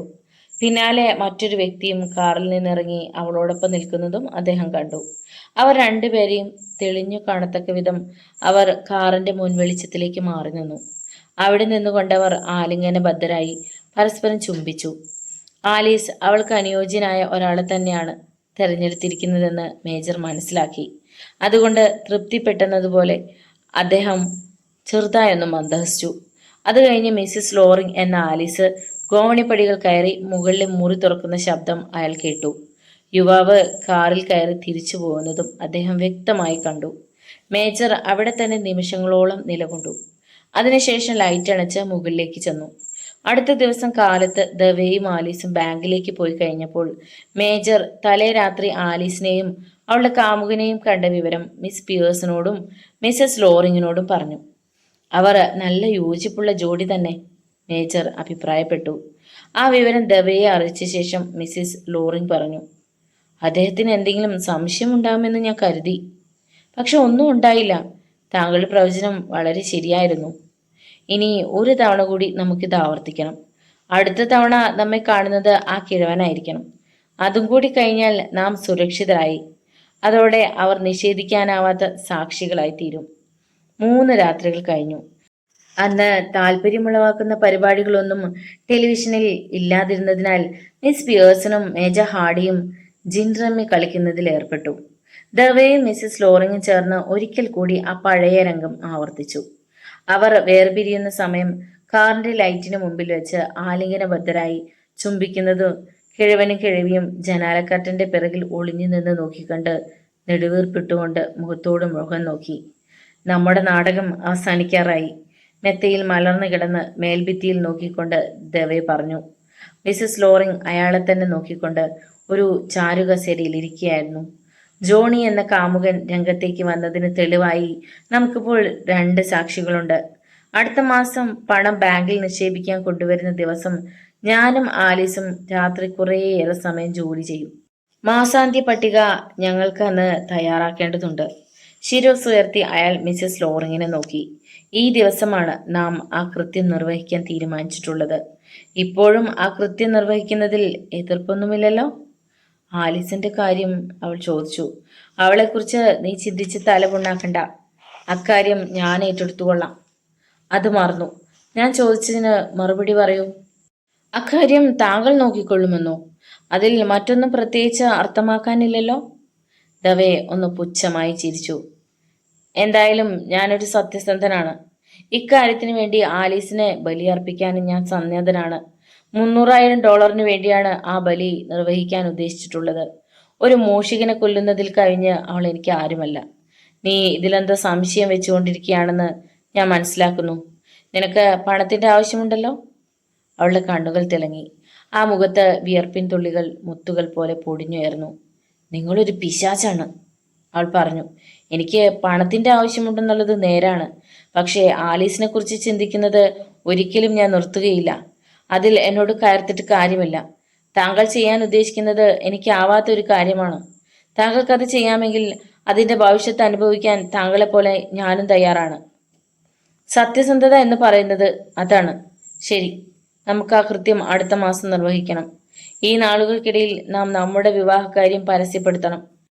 അങ്ങനെ പറഞ്ഞ് അയാൾ ശിരസ് പൊക്കി അവളെ നോക്കി. നീ നിന്റെ മകളോട് ഇക്കാര്യം പറഞ്ഞോ? അവൾ അകലെ നോക്കി. ഇതേവരെയില്ല. എങ്കിൽ ഇന്ന് രാത്രി അത് അവളോട് പറയൂ. അക്കാര്യം ആദ്യം അറിയുന്നത് അവളായിരിക്കണം. ഞാൻ പറയാം. ഇനി നമ്മുടെ പദ്ധതിയെക്കുറിച്ച് വിശദമായെന്ന് സംസാരിക്കാം. ദവേ അവളെ നോക്കി. എനിക്ക് എവിടെയെങ്കിലും തെറ്റുപറ്റിയിട്ടുണ്ടെങ്കിൽ അതെന്നെ അറിയിക്കൂ. 3 ആഴ്ചകൾക്ക് ശേഷം വരുന്ന വ്യാഴാഴ്ച ആ മാസത്തിന്റെ അവസാനത്തെ നാളാണ്. ശമ്പളത്തുകയായ $300,000 ബാങ്കിൽ നിക്ഷേപിച്ച് എല്ലാവരും മടങ്ങിക്കഴിഞ്ഞാൽ ആ ദിവസം ബാങ്ക് പതിവ് പോലെ സമയത്തിന് അടയ്ക്കുകയില്ല. മാസാന്ത്യ സ്റ്റേറ്റ്മെന്റ് തയ്യാറാക്കേണ്ടതിലേക്ക് ഞാനും ആലീസും കുറേ വൈകുന്നത് വരെ ജോലി ചെയ്യും. പണം ബാങ്കിൽ നിക്ഷേപിക്കുകയും ആ ദിവസം ഞങ്ങൾ വളരെ താമസിക്കുന്നത് വരെ അതിനകത്ത് ഉണ്ടാകുകയും ചെയ്യുമ്പോൾ ഷെറീഫിന്റെ നോട്ടം ബാങ്കിനുള്ളിലുണ്ടായിരിക്കും. ഞങ്ങൾ അതിനകത്തുള്ളിടത്തോളം ബാങ്കിനകത്തെ പ്രകാശം തെളിഞ്ഞിരിക്കും. പ്രകാശം തെളിഞ്ഞിരിക്കെ ഇലക്ട്രോണിക് കണ്ണിന്റെ പ്രവർത്തനം നിലച്ചിരിക്കും. അതവരെ വളരെയൊന്നും വിഷമിപ്പിക്കുകയില്ല.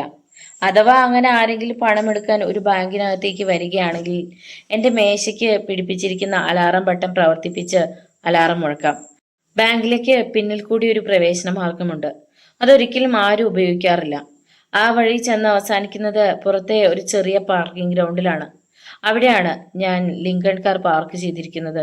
ബാങ്കിലേക്കുള്ള മാർഗം അടച്ചിരിക്കും. അത് ഞാൻ ചെന്ന് തുറന്നു വെക്കും. ആലീസിന്റെ വശം ഒരു താക്കോലുണ്ട്, അതേപോലെ എൻ്റെ വശവും. അന്വേഷണം ആരംഭിച്ചു കഴിഞ്ഞാൽ ആലീസ് അവളുടെ കാമുകന് അകത്തേക്ക് വരാൻ വേണ്ടി തുറന്നു വെച്ചതാണ് കതക് എന്ന നിഗമനത്തിൽ എത്തിച്ചേരും. അയാളൊന്ന് നിർത്തി മേൽഭിത്തിയിലേക്ക് ഏതോ ചിന്തിക്കുന്നത് പോലെ നോക്കിയിരിക്കെ മിസ്സസ് ലോറിങ് പറഞ്ഞു, പറയൂ. അതിനുശേഷം എന്ത് സംഭവിക്കും? അതിനുശേഷം എന്ത് സംഭവിക്കും? ദവേ മുഖമുയർത്തി അവളെ നോക്കി. ആലീസ് അവളുടെ ഹാറ്റ് ഉയർത്തി അവസാനമായി വിട ചോദിക്കുന്നു. മിസ്സസ് ലോറിങ് കൂടുതൽ ദയനീയായി. സഹതാപമുള്ളവളെ പോലെ കാണപ്പെട്ടു. മറ്റൊരു രീതിയിൽ പറഞ്ഞാൽ അവൾ മരിക്കുന്നു, ദവേ പറഞ്ഞു. 7 മണിക്ക് 5 നിമിഷമുള്ളപ്പോൾ ബാങ്കിന്റെ പിന്നിലെ പ്രവേശന മാർഗം വഴി നീ അങ്ങോട്ട് വരൂ. അതോടെ നാം ഒരുമിച്ച് മുൻമാർഗം വഴി പുറത്തേക്ക് ഇറങ്ങിച്ചെല്ലും. ബാങ്കിന്റെ കതക് ഞാൻ അടച്ചുകൊണ്ടിരിക്കെ നീ പിന്നിൽ പാർക്ക് ചെയ്തിരിക്കുന്ന ലിങ്കൺ കാറിൽ ചെന്ന് കയറും. അങ്ങോട്ട് പോകുമ്പോൾ ധൃതി വയ്ക്കുകയോ വെപ്രാളപ്പെടുകയോ അരുത്. നമ്മുടെ പദ്ധതിയിലെ ഏറ്റവും കൂടുതൽ അപകടമേറിയ ഭാഗം അതാണ്. ഷെരീഫോ ട്രാവേഴ്സോ ആലിസ് ബാങ്ക് വിട്ടുപോയത് കാണണം. അത് നിർബന്ധമാണ്. ആ സമയം ഇരുട്ടായിരിക്കും. കാറിനടുത്തേക്ക് ചെല്ലുമ്പോൾ 2-3 തെരുവുകളൊക്കെ നിനക്ക് കടക്കേണ്ടി വരും. ആ കോട്ടിൽ നിന്ന് വേണം ഷെരീഫോ ട്രാവേഴ്സോ ആലീസ് ബാങ്കിൽ നിന്ന് പോയി കഴിഞ്ഞെന്ന് മനസ്സിലാക്കാൻ. ഇതേവരെയുള്ള നമ്മുടെ പദ്ധതിയെക്കുറിച്ച് എന്തു പറയുന്നു? പറയൂ, അവൾ പരുക്ക മട്ടിൽ വീണ്ടും പറഞ്ഞു. എന്നിട്ട് എന്ത് സംഭവിക്കും? നാം ഇങ്ങോട്ട് തിരിച്ചു വരും. കിഴവനും കിഴവിയും ആ സമയം ടെലിവിഷൻ കണ്ടുകൊണ്ടിരിക്കുകയാവും. ആലിസിന്റെ കോട്ടും ഹാറ്റും അത് തൂക്കിയിടേണ്ട സ്ഥാനത്ത് നീ തൂക്കിയിടും. പിന്നീട് മിസ് പിയേഴ്സണും മേജർ ഹാർഡിയും കാണത്തക്ക വിധത്തിൽ നാം ഒരു രംഗം അരങ്ങേറും. നീ മുകളിലേക്ക് പോകും. അപ്പോൾ അവർ കേൾക്കത്തക്ക വിധത്തിൽ നീ ചെന്ന് കിടന്നുറങ്ങിക്കോളൂ എന്ന് ഞാൻ വിളിച്ചു പറയും. ഞാൻ ആലീസിനോട് സംസാരിക്കുകയാണെന്നേ അവർ കരുതൂ. അവർ ഭക്ഷണത്തിന് വന്നാൽ ആലീസിന് വല്ലാത്ത തലവേദനയാണെന്നും അതിനാൽ നേരത്തെ കിടന്നുറങ്ങിയിരിക്കുകയാണെന്നും ഞാൻ അവരെ പറഞ്ഞു മനസ്സിലാക്കും. അത് കഴിഞ്ഞ് നീ വന്ന് ആലീസിനെ മുറിയിൽ ചെന്ന് കണ്ടെന്നും അവൾക്ക് ആസ്പിരിൻ ഗുളിക കൊടുത്തിരിക്കുകയാണെന്നും അവരെ അറിയിക്കണം. സത്യത്തിൽ അവൾക്ക് സംഭവിച്ചത് എന്താണ്? അവൾ ചോദിച്ചു. അവളുടെ മൃതദേഹം ഞാൻ എൻ്റെ ഓഫീസിൽ ഒളിച്ചു വച്ചിരിക്കും, ദവേ പറഞ്ഞു. മിസ്സസ് ലോറിങ് അത് കേട്ട് ഞെട്ടി. താങ്കൾക്ക് അവളെ അവിടെ വിട്ടു വരാനാണോ ഭാവം? ധൃതി വെക്കാതെ, ദവേ പറഞ്ഞു. പടിപടിയായിട്ട് വേണം നാം ഇക്കാര്യം നിർവഹിക്കുന്നത്. ആദ്യം നാം രാത്രി ഭക്ഷണം കഴിക്കും. അതിനുശേഷം മിസ് പിയേഴ്സിനോടൊപ്പവും മേജർ ഹാർഡിയോടൊപ്പവും ടെലിവിഷൻ പ്രോഗ്രാം കണ്ട് മുറിയിലേക്ക് മടങ്ങും. അവിടെ ചെന്ന് ജോഡി എന്ന സാങ്കല്പിക വ്യക്തിയുടെ വേഷമണിയും. ഇവിടെ നിന്ന് ബാങ്ക് വരെ എനിക്ക് നടന്നു ചെല്ലണം. അതിന് കുറഞ്ഞത് 1 മണിക്കൂറെങ്കിലും എടുക്കും. ബാങ്കിന്റെ പിൻവാതിൽ ഞാൻ തുറന്നു വയ്ക്കും. അതിനുശേഷം ബാങ്കിനകത്തെ ബൾബുകളെല്ലാം അഴിച്ചെടുക്കും. അത് കഴിഞ്ഞ് എല്ലാ ലൈറ്റിന്റെയും സ്വിച്ചുകൾ ഓൺ ചെയ്യും. ഇലക്ട്രോണിക് കണ്ണിന്റെ പ്രവർത്തനം അതോടെ നിലയ്ക്കും. ആലീസിന്റെ വശമുള്ള വോൾട്ടിന്റെ താക്കോൽ എൻ്റെ വശമുണ്ടായിരിക്കും. വോൾട്ടിനകത്ത് കടന്നതിന് ശേഷം പെട്ടിയിൽ നിന്ന് പണം മുഴുവനും എടുത്ത് ആധാരക്കെട്ടുകളും മറ്റും സൂക്ഷിക്കുന്ന പെട്ടികൾ ഒന്നിലും വെച്ച് പൂട്ടും. മിസ്സസ് ലോറിങ് മുമ്പോട്ട് കുനിഞ്ഞുകൊണ്ട് ചോദിച്ചു. എന്തിനങ്ങനെ? പണം ഇങ്ങോട്ട് കൊണ്ടുവന്നാൽ എന്താണ്? പണം സൂക്ഷിക്കാൻ സുരക്ഷിതമായ ഇടം ബാങ്കാണ്, ദവേ പറഞ്ഞു. മോഷണം പോയ പണം ആധാരക്കെട്ടുകൾ സൂക്ഷിക്കുന്ന പെട്ടികളിൽ ഒന്നിലും ഉണ്ടാകാൻ തരമില്ലെന്ന് തീർച്ചയായും അവർ കരുതും. എനിക്കതിൽ ഉറപ്പുണ്ട്. കുറെ നാളത്തേക്ക് നമുക്ക് ആ പണം ഉപയോഗപ്പെടുത്താനാവില്ല. അതുകൊണ്ട് ഞാൻ സൂചിപ്പിച്ച ഇടമാണ് അത്രയും വലിയൊരു തുക സൂക്ഷിക്കാൻ പറ്റിയ സ്ഥലം എന്നതിൽ സംശയിക്കേണ്ടതില്ല. അവൾക്ക് ആ ആശയത്തോട് പൂർണ്ണ സമ്മതമില്ലെങ്കിലും അയാൾ പറയുന്നതിനോട് തൽക്കാലം യോജിക്കുകയെ നിർവാഹമുള്ളൂ എന്നതിനാൽ അവൾ പറഞ്ഞു. ശരി, പറഞ്ഞോളൂ. ഇനി അടുത്തതായി ബാങ്കിലേക്ക് വരേണ്ട വ്യക്തി നീയാണ്. നീയും ബാങ്ക് വരെ നടന്നു വരണം. കാരണം ഒരു കാർ ആ സമയം അവിടെ വെച്ച് സ്റ്റാർട്ട് ചെയ്യുന്നത് അപകടമുണ്ടാകുമെന്ന് നിശ്ചയമാണ്. കാരണം മിസ് പിയേഴ്സണും മേജർ ഹാർഡിക്കും അത് സംശയത്തിന് വക നൽകും. അപ്പോൾ സമയം ഏതാണ്ട് 3 മണിയായിരിക്കും. നീ ലോഡ്ജ് വിട്ടു പോകുന്നത് നിന്റെ മകൾ അറിയാതിരിക്കാൻ പ്രത്യേകം ശ്രദ്ധിക്കണം. ടൗൺ സൈഡിൽ നിന്ന് അവൾ മടങ്ങുന്നത് എപ്പോഴാണ്? സുമാർ 2 മണിക്ക്. ഓക്കെ, അവളെ വഴിയിൽ കാണാതിരിക്കാൻ എനിക്ക് എന്തായാലും ശ്രദ്ധിക്കേണ്ടിയിരിക്കുന്നു. നീ ഇവിടം വിട്ട് വരുമ്പോൾ അവൾ നല്ല ഉറക്കത്തിലായിരിക്കണം. ആ സമയത്ത് ഇവിടെങ്ങും ആരും ഉണ്ടാവില്ലെന്ന് മാത്രമല്ല, നീ നടന്നു വരുന്ന വഴി വിജനമായിരിക്കുകയും ചെയ്യുമെന്ന് വിശ്വസിക്കാമെങ്കിലും വളരെയേറെ കരുതിയിരിക്കേണ്ടത് അത്യാവശ്യമാണ്. നമ്മുടെ ലിങ്കൺ കാർ പാർക്ക് ചെയ്തിരിക്കുന്നത് എവിടെയാണെന്ന് നിനക്കറിയാം. ബാങ്കിന്റെ പിന്നിലുള്ള പാർക്കിലാണത്.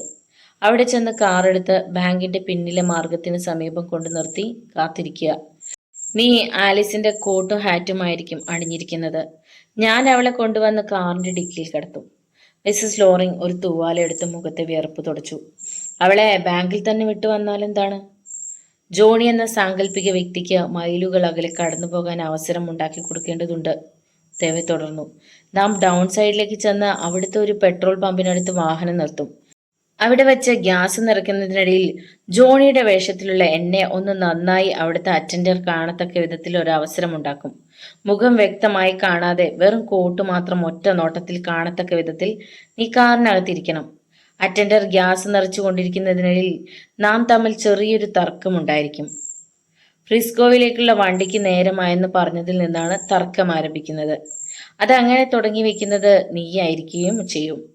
ദവേ കത്തിത്തീർന്ന സിഗരറ്റ് കുത്തിക്കെടുത്തി മറ്റൊരെണ്ണത്തിന് തീ കൊളുത്തി. ഇനിയൊരു കാര്യം പറയാൻ മറന്നു. സംഭവം നടക്കാനിരിക്കുന്നതിന്റെ 2 ദിവസം മുമ്പ് നിന്റെ കാർ നീ ഡൗൺ സൈഡിൽ ഏതെങ്കിലും ഒരു പാർക്കിംഗ് ഗ്രൗണ്ടിൽ കൊണ്ടുചെന്നിടണം. നാം തിരിച്ചു വരുന്നത് ആ കാറിലായിരിക്കും. നമുക്ക് വേണ്ടി നിന്റെ കാർ അവിടെ കാത്തിരിപ്പുണ്ടായിരിക്കണം. മനസ്സിലായല്ലോ? അവൾ ശരിയെന്ന് ശിരസിളക്കി. നോവലിന്റെ തുടർന്നുള്ള ഭാഗങ്ങൾ കേൾക്കുവാൻ വേണ്ടി ചാനൽ സബ്സ്ക്രൈബ് ചെയ്യുക. നിങ്ങളുടെ വിലയേറിയ അഭിപ്രായങ്ങളും നിർദ്ദേശങ്ങളും കമന്റ് ബോക്സിൽ അറിയിക്കുക. വീഡിയോ ഇഷ്ടമായാൽ ഒന്ന് ലൈക്ക് ചെയ്ത് മറ്റു സുഹൃത്തുക്കൾക്ക് കൂടി ഷെയർ ചെയ്ത് നൽകുക. തുടർന്നുള്ള ഭാഗങ്ങളുമായി വീണ്ടും കാണാം. നന്ദി.